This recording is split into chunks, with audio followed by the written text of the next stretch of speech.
From the headquarters of Telesur English in Quito, Ecuador, I am Estefanía Bravo, and this is From the South.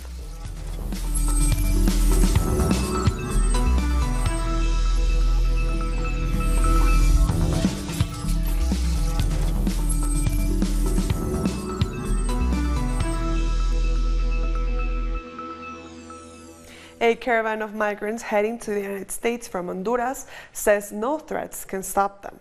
A reported 3,000 migrants, including women and children, have reached Guatemala, where authorities are trying to stop them. The Guatemalan police detained one of the supposed organizers of the caravan, and earlier the police had blocked the path of some of the migrants. The caravan was organized as a protest over conditions in Honduras and against U.S. immigration policy. The migrants say they can no longer tolerate the violence and poverty they are forced to live in. One of the banners they are carrying says, "We are not leaving, they are kicking us out." According to the World Bank, 64% of the Honduran population lives in poverty. In March, another group tried to reach the United States, but they were stopped in Mexico. The President Donald Trump has threatened to cut all aid to Honduras if it doesn't halt the caravan. For his part, the president of Honduras, Juan Orlando Hernandez, says the caravan was organized by the opposition to undermine his government. The governments of Mexico, Guatemala and the United States have announced they will apply their immigration laws and further norms in line with their sovereignty. Hondurans should not get involved in this political game because it is inhumane. It is to be condemned. Today, the migrants are in danger. I cannot understand how somebody could use the misery of the people for political ends, risking their lives with children, with the elderly. This should not happen. This should not be allowed under the basic principles of human dignity. But those marching as part of the caravan tell a different story. Juan Orlando Hernandez is only asking for a return because he will lose U.S. funding. He won't be able to ride around in private helicopters or expensive cars anymore. We will not return. Juan Orlando Hernandez, I am not a leader. I am part of the people. And if I have to die for them, I will. We will fight our way north if we have to. Now, we only ask the Mexican government to let us through. Our correspondent Mario Rosales has caught up with the members of the caravan in Guatemala City to learn more about the situation. Actualizamos a esta hora información desde la ciudad capital de Guatemala. Honduran migrants have arrived to Guatemala City on foot from the border town of Esquipulas. They are housed in a migrant center where they are being given medicine, drinking water and milk. They say they have been asking the Mexican government to allow them pass through the country on their way to the United States. The migrants also pleaded with the government of the United States to be allowed entry as they are seeking work. They said that they fled Honduras because their government doesn't provide them with security, employment, or ensure their well-being. And as the caravan moves forward, Mexican federal police are being deployed to the country's southern border. The police stated their intention is not to prevent migrants from coming into Mexico, but to aid the National Institute of Migration during processing. According to government officials, their measures are taken in order to maintain order and guarantee migrants' human rights. They also said that those who fulfill all migration requirements will be prioritized. And staying in Mexico, the country is suffering increasing violence and health problems as a byproduct of organized crime and drug trafficking to the U.S. Drug addiction in Mexico is one of the greatest health sector burdens. According to official figures, this incidence of drug use increased by nearly 50% in the last 7 years. It is especially prevalent among young people. Some believe this wasn't addressed quickly enough. Innovative methods and traditional awareness campaigns could have been used. I believe that kids are already different. I think these campaigns do the contrary and call more attention. Maybe with other ways so they can see the experiences and not just a piece of paper. Despite this, a series of cartoons designed to raise awareness in Mexican children about the risks and consequences of drug use was presented at the National Institute of Psychiatry. The sectors do not bet on long-term measures, but only on short-term strategies. It seems like we should bank on a constant program that helps our population to decrease these problems. International support is demanded, especially from the United States, because Mexico is a producer and a bridge to this market. However, one expert believes that President Donald Trump's anti-drug stance towards Mexico is erratic. He makes generalizations saying that Mexicans are murderers and rapists and traffickers, but there is no evidence that the Border Patrol are modifying their methods, for example. He also points out that the public health sector has recorded an increase in deaths due to the violence generated by drug trafficking to the United States, which is the main consumer of these illegal substances. Drug trafficking is going through the border little by little, and it comes back with guns or dollars. Only 2% of the national health expenditure budget is spent in drug use prevention programs. Organizations such as Mexicans Against Corruption have criticized the government's approach, which resulted in more than 1.5 million children not having access to mandatory vaccines, according to the National Health Plan. Moving on to Russia, at least 18 people have been killed and dozens injured in a blast at a college in Crimea. Officials have not ruled out the possibility of it being a terror attack. Most of the victims were students at the technological college in the city of Kerch.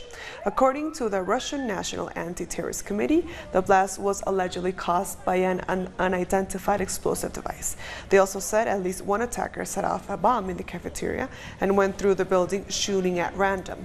The attacker has been identified as an 18-year-old student from the college. So 2-3 minutes before the explosion, I left the first building. I was opening the door, I heard the explosion. I turned away, and I heard a shooting. Then it was panic. What followed is unknown. Meanwhile, Russian President Vladimir Putin has expressed his condolences for the victims of the attack. I would like to express condolences to relatives of those who died and express hope that victims will recover as soon as possible. And we will do everything possible for this. People will be informed about the results of the work of law enforcement bodies and special services. Dear friends, in commemoration of those who died, I ask to pay respect to them with a moment of silence. We'll be back very soon. Stay with us.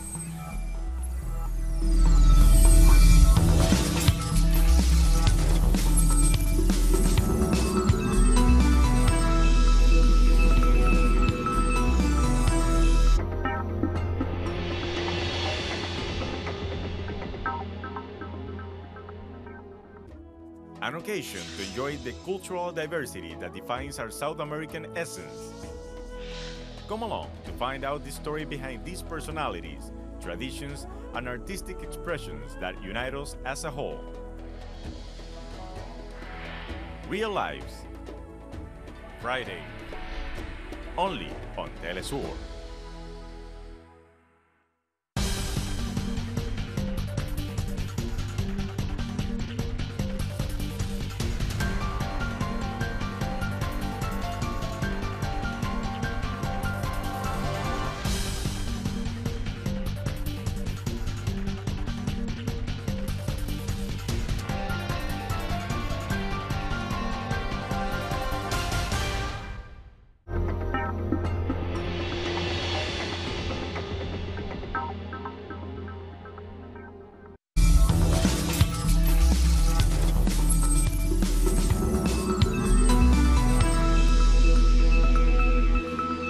Welcome back. Venezuela announced on Tuesday that it would stop using the US dollar as the basis for its international and domestic transactions.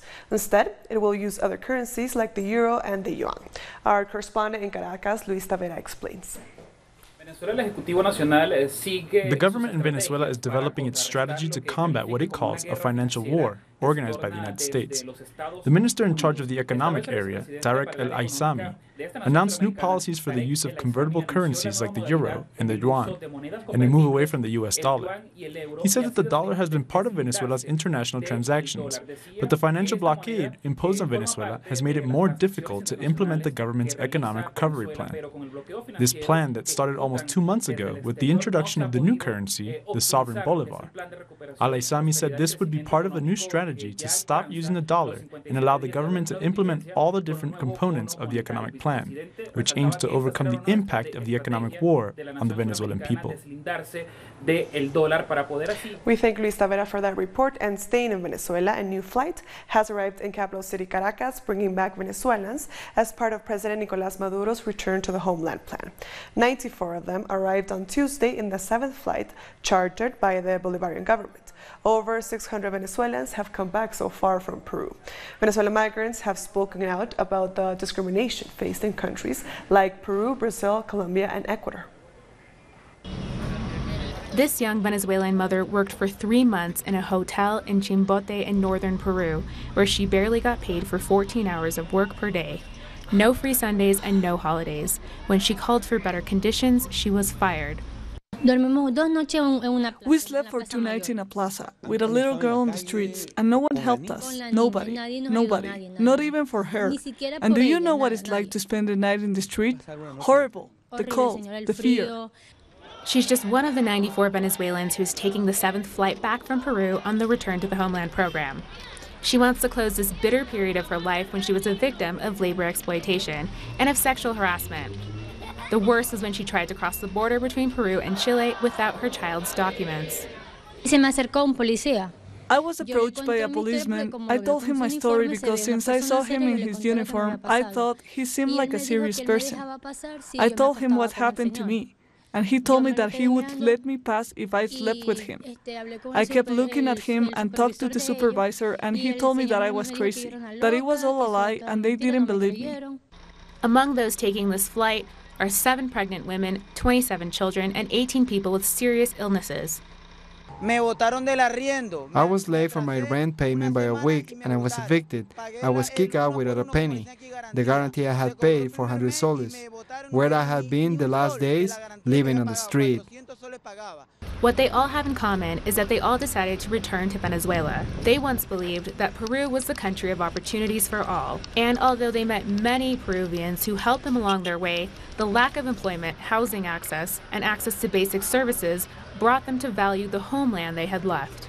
I'm returning due to the health situation of my son. I went out because of that situation. He suffers from a rare anemia, and I thought that here he could find some cure. He gets blood transfusions because he is dependent on it, and every transfusion here costs me $100.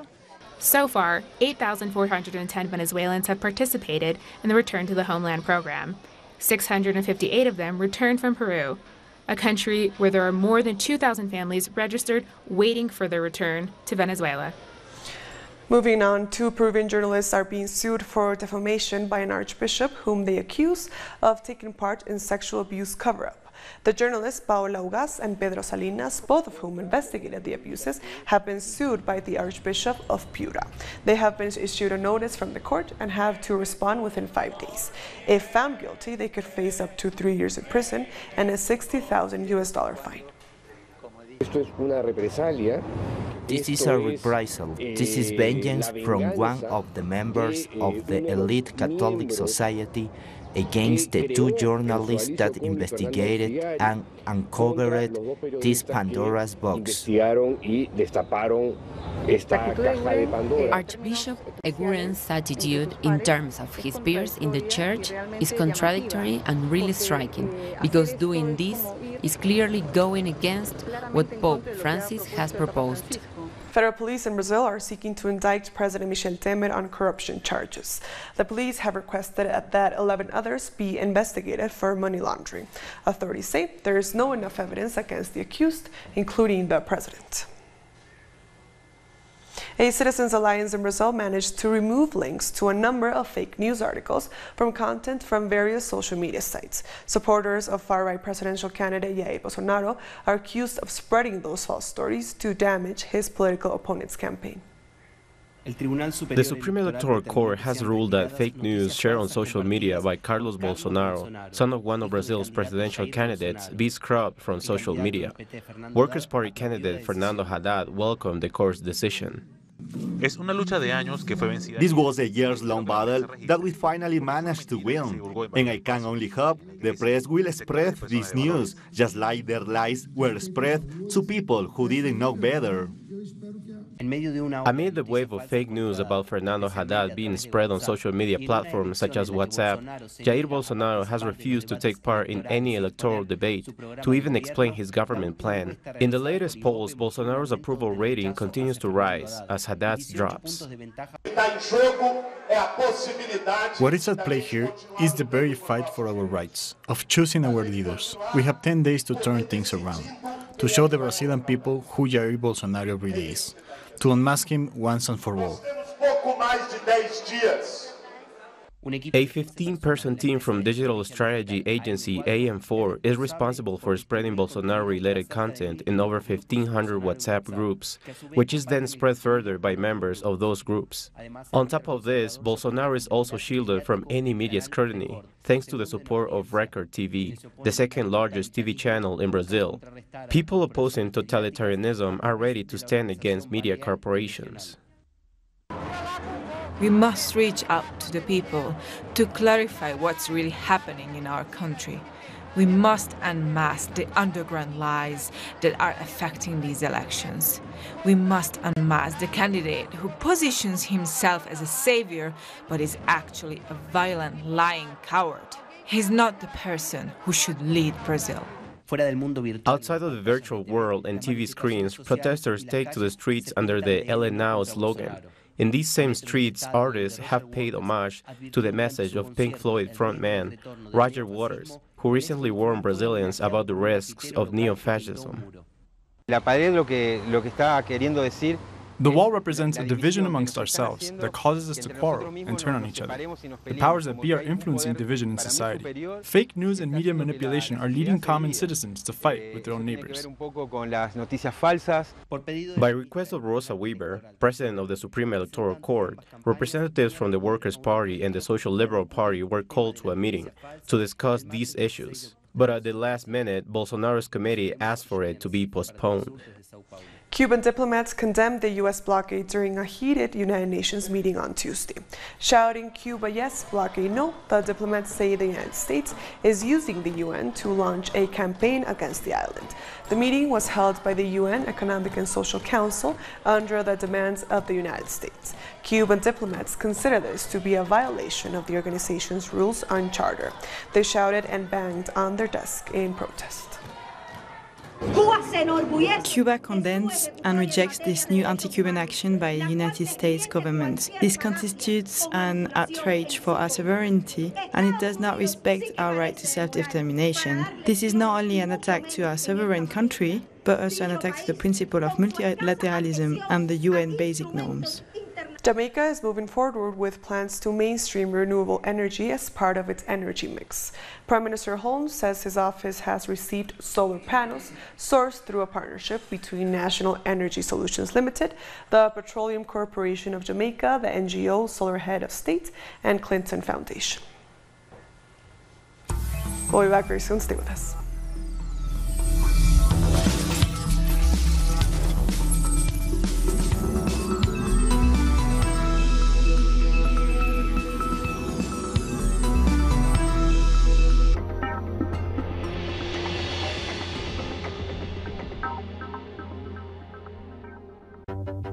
With developing events being presented through analysis. Our coverage transcends borders. With renowned journalist Walter Martinez. Salud amigos, tripulantes de nuestra querida, contaminada y única nave espacial. Dossier. Weekdays. Only on Telesur. Y ponga usted las cámaras, señor director. An occasion to enjoy the cultural diversity that defines our South American essence. Come along to find out the story behind these personalities, traditions, and artistic expressions that unite us as a whole. Real Lives. Friday. Only on Telesur.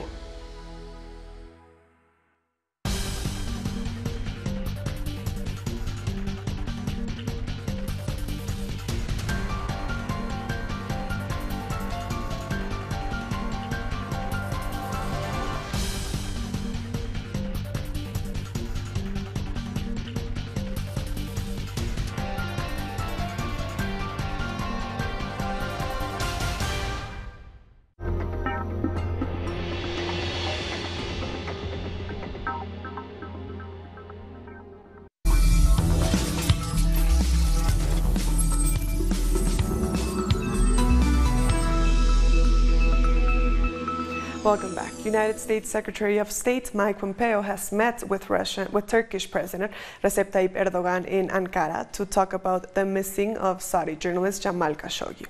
Following his meetings with Saudi leaders, Pompeo came to Turkey to discuss the crisis and the further course of action. This comes as the home of the Saudi consul in Turkey is being searched by Turkish investigators.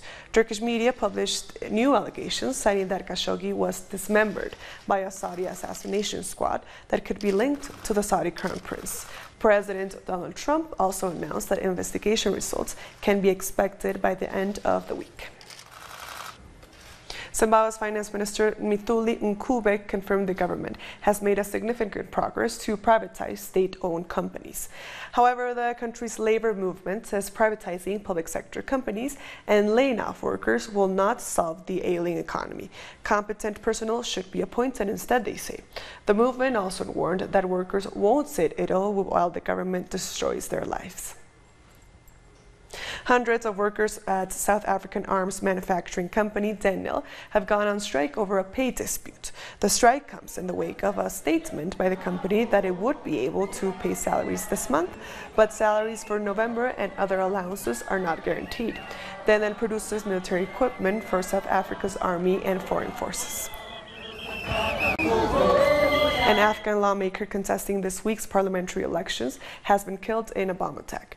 3 other people were killed. The Taliban militant groups has claimed responsibility. The attacker planted the bomb under Abdul Jabbar Karaman's seat. He was a member of parliament who was preparing for Saturday's election. He is the 10th candidate killed in the past 2 months. 2 candidates have been abducted and 4 others have been wounded by hardline Islamic militants. The Taliban have ordered Afghans to boycott the polls. And now let's take a look at what other stories are happening in the world. Hundreds of people have held a vigil in Malta demanding for justice for Maltese investigative journalist Daphne Caruana Galizia, murdered in October 2017. Marking the first anniversary of her death, supporters gathered in the capital Valletta to protest. Police have still not found who ordered her killing and is still offering a reward of $1.2 million for information on her case. Caruana Galizia was known for writing an anti-corruption blog. Thousands of people have been protesting against women entering one of the most important Hindu temples in the state of Kerala for the first time. The Indian Supreme Court outruled in September a law that barred women of menstruating age between 10 and 50 from entering and praying at the Ayyappa temple. Police were deployed to handle protesters who are trying to stop women accessing the site. We have arrested almost 7 people till date. We have registered 3 cases. We have around 500-600 policemen spread around this area, including women police, and we are totally capable of meeting any eventualities. So we'll ensure that anybody who wants to go to the temple will go without any obstruction. No obstruction will be tolerated on any count. Israel has launched air raids targeting the Gaza Strip allegedly after a rocket from the Palestinian territory hit an Israeli city. Israeli fighter jets struck about 20 targets, killing 1 Palestinian man and injuring 8 others. Israeli army said the attack was in response to a rocket hitting a house in Beersheba that caused no casualties.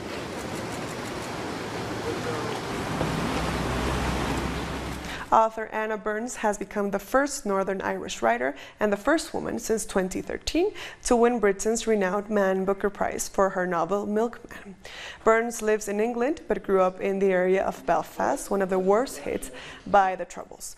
The novel covers the story of a teenage girl who tries to evade the sexual advances of a middle-aged man, part of the paramilitary. Completely stunned. I feel I've been just in a dream since July when I found out I was on the long list in a daze. A large Pacific bluefin tuna has reappeared in the Californian waters after decades of not being seen thanks to global conservation efforts.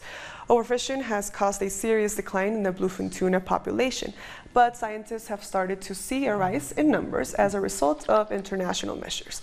The United States, Japan, and Mexico, among others, limited their catch of the fish, which can weigh more than 400 kilograms and sell for hundreds of thousands of US dollars.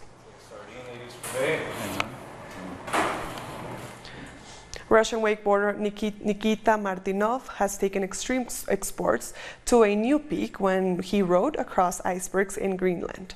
He wakeboarded in one of the harshest and coldest places on the planet, where water temperatures is often 0 degrees Celsius.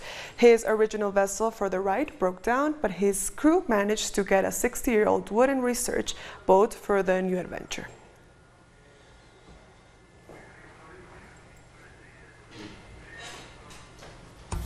And we've come to the end of this news brief. These and many other stories, as always, find them on our website at telesurtv.net/English. And for our viewers in Africa, remember, you can find us on Starsat, channel 461 in South Africa and channel 531 in Nigeria. And also join us on social media, on Facebook, on Twitter, and on Instagram. For Telesur English, I am Estefania Bravo. Thank you for watching.